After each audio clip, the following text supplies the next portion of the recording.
A strange paradox, isn't it? We live in an age of technological marvels. Your smartphone has more computing power than the Apollo missions that sent humanity to the moon. Your television is thinner than a painting and displays images with breathtaking clarity. Yet, under the hood of your brand new technologically advanced SUV lies an engine that, in all likelihood, will not outlive the engine inside a 30-year-old Mercedes taxi rattling down a street in Morocco. How is it that with all our advancements in material science, computer-aided design, and manufacturing precision, the simple cast-iron hearts of yesterday's machines seem to possess a will to live that modern engines simply lack? We're not talking about a few isolated cases. We're talking about a fundamental shift in philosophy. The trade-off that was made where raw, uncompromising longevity was sacrificed at the altar of performance, efficiency, and environmental responsibility. Today, we're tearing down the engine bay, getting our hands dirty, and exposing the truth. We will uncover exactly why the engine in a classic Volkswagen, a vintage Mercedes-Benz, or an old-school Toyota pickup truck was built for eternity, while its modern counterpart is living on borrowed time from the moment it leaves the showroom floor.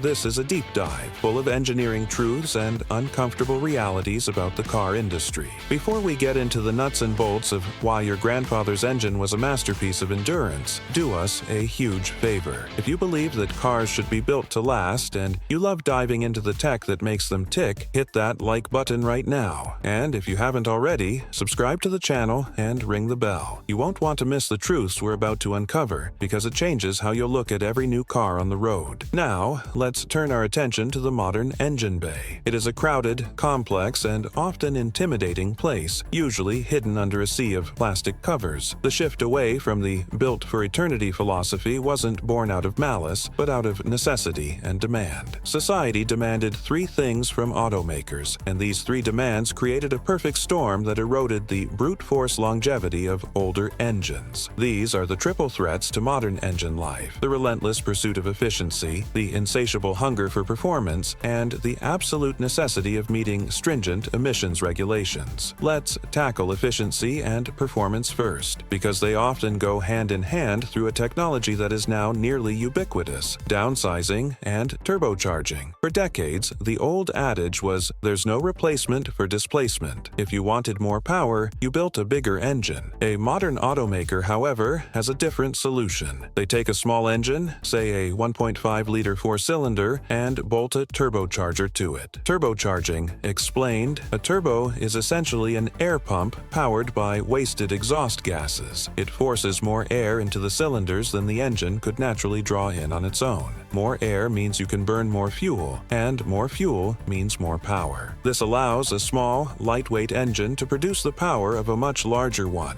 resulting in better fuel economy during gentle driving. The stress factor. This free power comes at a huge cost in terms of stress. Combustion pressures inside the cylinders are dramatically higher. This puts immense strain on the pistons, connecting rods, bearings, and head gasket. Furthermore, compressing air heats it up, and the turbocharger itself operates at scorching temperatures, often glowing red hot. This extreme heat degrades engine oil much faster and puts a massive strain on the cooling system. The turbocharger unit itself is a complex, high-precision device with bearings that spin at incredible speeds. It requires a constant, clean supply of oil to survive. A moment of oil starvation or contamination can destroy it, sending metal fragments through the engine. So, while a naturally aspirated engine from a 1990s Toyota Camry might have a relatively relaxed life, a modern 2.0-liter turbocharged engine in an SUV is living a life of constant high stress. It's like comparing the heart rate of a meditating monk to that of a sprinter. Both are functional, but one is operating much closer to its absolute limit, and its components will inevitably wear out faster. This quest for efficiency also brought us gasoline direct injection, GDI. Instead of spraying fuel into the intake port to mix with air, GDI injects fuel directly into the combustion chamber at extremely high pressure. This is fantastic for precise fuel control and efficiency, but it has a nasty side effect: carbon buildup. In traditional port injection engines, the gasoline spray constantly washed over the back of the intake valves, keeping them clean. With GDI, the valves are never washed by fuel. Oil vapor from the crankcase ventilation system gets baked onto the hot valves, forming thick carbon carbon deposits. Over time, this buildup restricts airflow, causing loss of power, poor fuel economy, and misfires. The only solution is an expensive and labor-intensive manual cleaning process, often requiring the intake manifold to be removed. This is a problem that simply didn't exist on older engines. The second, and perhaps largest, contributor to modern engine complexity and fragility is the web of emissions control systems. In the 1960s, a car's only emissions device was the exhaust pipe. Today, the exhaust system is a mobile chemical processing plant, and its components are deeply integrated with the engine's management system. Each one is another potential point of failure. Exhaust gas recirculation, EGR. This system routes a portion of exhaust gas back into the engine's intake to cool combustion temperatures and reduce NOx emissions. The problem is that exhaust contains soot. This soot, combined with oil vapor, creates a thick tar-like sludge that clogs the EGR valve and the entire intake manifold, slowly choking the engine. A failed EGR valve can cause a host of performance issues. Diesel particulate filter, DPF. A mandatory device on modern diesel vehicles, this filter traps soot from the exhaust. Over time, it fills up and needs to be cleaned through a process called regeneration, where the engine forces the DPF to extremely high temperatures to burn off the soot. This process requires specific driving conditions, highway speeds, to complete. If a vehicle is only used for short city trips, the DPF can clog permanently. A clogged DPF creates massive back pressure, which can destroy the turbocharger and even the engine itself. Replacement costs can be astronomical, sometimes exceeding the value of an older vehicle. Selective catalytic reduction, SIR. This system injects a urea-based fluid, like AdBlue or DEF,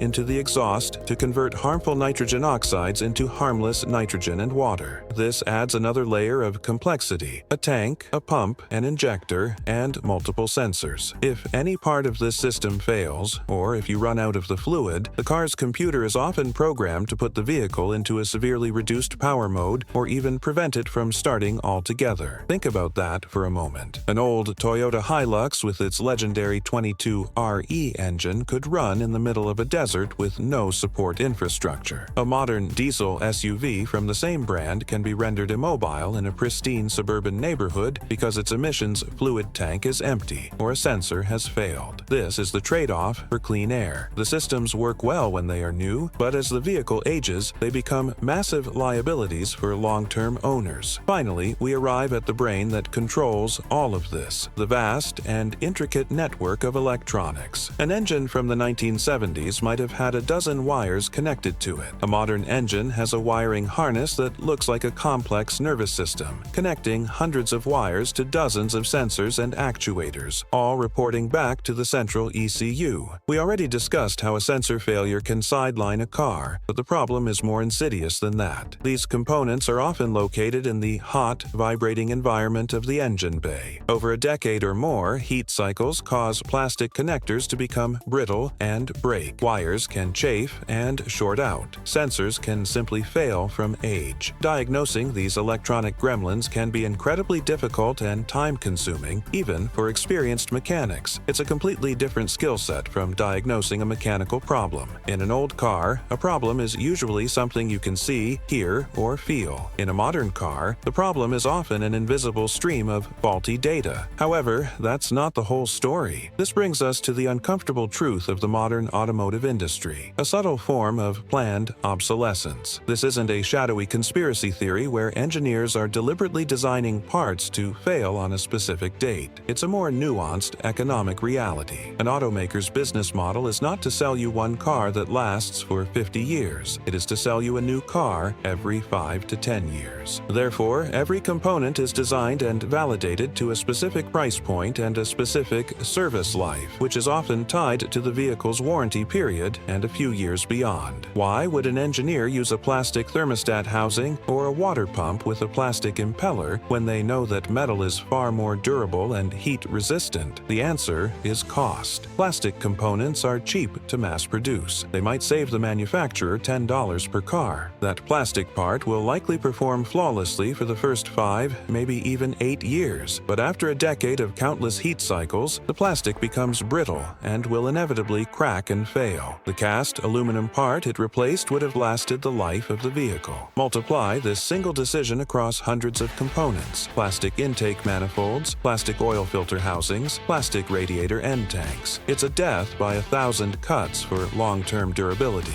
These decisions are not made because engineers are incompetent. They are made because they are given a budget and a target service life, and longevity beyond that target is not a primary concern. This is the fundamental shift. The engineer building that old Mercedes engine was empowered to use the best materials for the job, with cost being a secondary consideration. The engineer building a modern SUV engine is constrained by a global supply chain, by cost per unit targets measured in fractions of a cent, and by a design brief that prioritizes weight reduction and packaging efficiency over ultimate durability. To truly understand this gap in longevity, we first need to travel back in time. We need to immerse ourselves in the mindset of the engineers who designed these legendary power plants. In the mid-20th century, particularly in the post-war era, engineering was not just about calculation, it was about reputation. For companies like Mercedes-Benz, Toyota, and even Volkswagen, a car was one of the most significant investments a family would ever make. It was a statement of quality,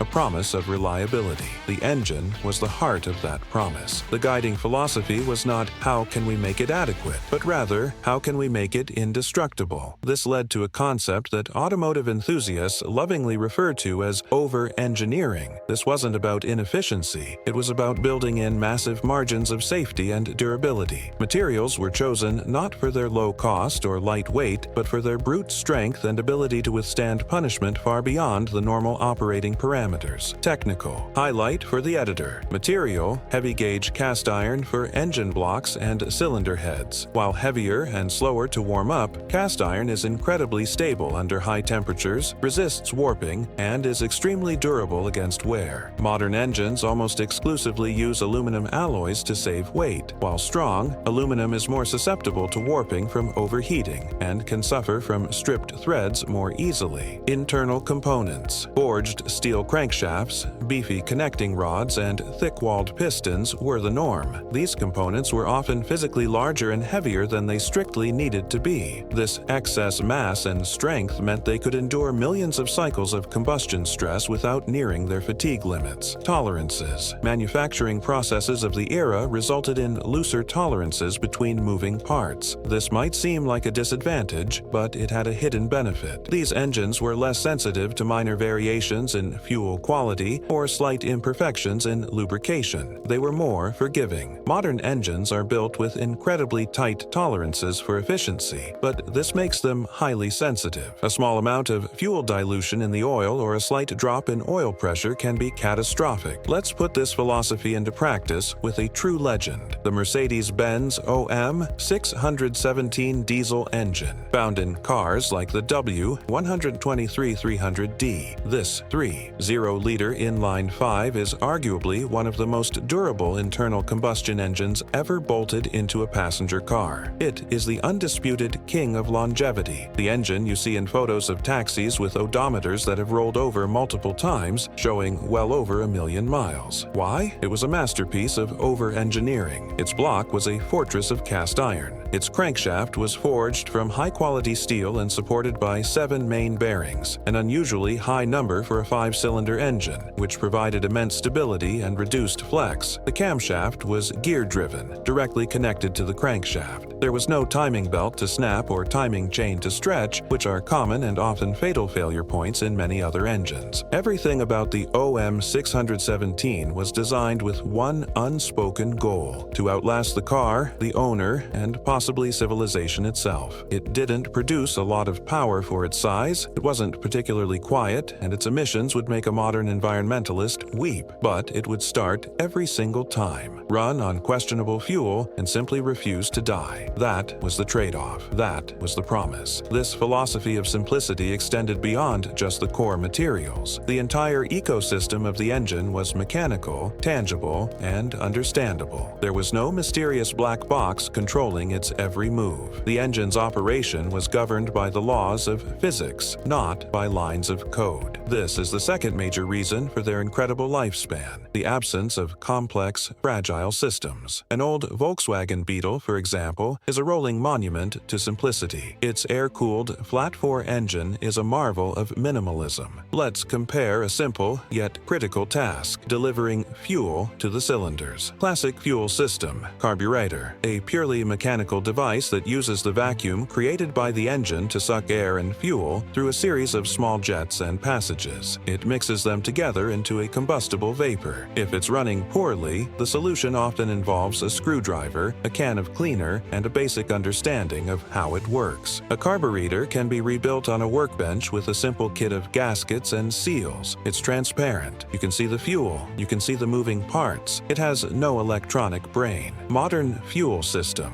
electronic fuel injection. This system is managed by the Engine Control Unit, ECU, the car's central computer. It relies on a network of sensors to operate. A high-pressure fuel pump sends gasoline to injectors, which are essentially computer-controlled nozzles. The ECU reads data from the mass airflow sensor, oxygen sensors, throttle position sensor, and crankshaft position sensor, among others, to calculate precisely how long each injector should stay open, down to the microsecond. The modern system is brilliant. It's why modern cars are so much more fuel efficient and powerful. But here's the catch: it introduces dozens of potential points of failure that simply do not exist in the older system. The high-pressure fuel pump can fail, costing hundreds or even thousands of dollars to replace. An oxygen sensor can go bad, causing the engine to run poorly and fail an emissions test. The injectors themselves can become clogged or fail electronically. Worst of all, the ECU can fail, effectively bricking the entire car. In the world of the classic car, if you had fuel and you had a spark, the engine would run. It might not run perfectly, but it would run.